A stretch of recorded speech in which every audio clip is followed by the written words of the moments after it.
ആരോഗ്യത്തോടെ ഇരിക്കാം. മികച്ച പരിചരണം ഞങ്ങളുടെ ഉറപ്പ്. Shoranur medical trust, Shoranur. അധ്യാപകരെ പോലും ദിവസവേതനക്കാരാക്കുന്ന തൊഴിൽ സംസ്കാരമാണ് സർക്കാരിൻ്റെതെന്ന് Kerala private primary head masters association ആരോപിച്ചു.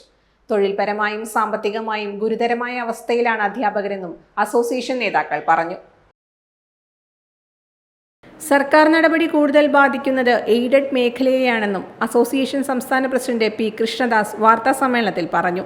പ്രഥമാധ്യാപകർക്ക് പ്രത്യേകമായ ഒരു ശമ്പള സ്കെയിലോ ആർജിതാവധി ആനുകൂല്യമോ സഹാധ്യാപകർക്ക് ഇൻക്രിമെന്റോ ലഭിക്കുന്നില്ല. എയ്ഡഡ് മേഖലയിലെ പ്രധാന അധ്യാപകരുടെ സംഘടനയായ KPPHAയുടെ സംസ്ഥാന സമ്മേളനം 7, 8, 9 തീയതികളിൽ പ്രസന്ന ലക്ഷ്മി ഓഡിറ്റോറിയത്തിൽ നടക്കുമെന്നും പ്രസിഡന്റ് അറിയിച്ചു. ഏപ്രിൽ 7 പ്രതിനിധി സമ്മേളനവും യാത്രയയപ്പ് സമ്മേളനവും, ഏപ്രിൽ 8 ഉദ്ഘാടന സമ്മേളനം, വിദ്യാഭ്യാസ സാംസ്കാരിക സമ്മേളനം, വനിതാ സമ്മേളനം എന്നിങ്ങനെയാണ് ഏപ്രിൽ 8. ഏപ്രിൽ 9 നമ്മുടെ തെരഞ്ഞെടുപ്പും 2025-26 വർഷത്തെ ഭാരവാഹികളുടെ തെരഞ്ഞെടുപ്പും മറ്റു കാര്യങ്ങളൊക്കെ നടക്കുന്നത്.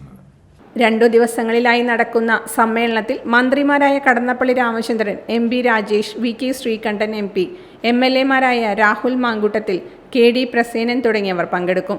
വാർത്താ സമ്മേളനത്തിൽ KG Anilkumar, KG Pavithran, C Nandini, BG Mathew, Rejimon എന്നിവർ പങ്കെടുത്തു.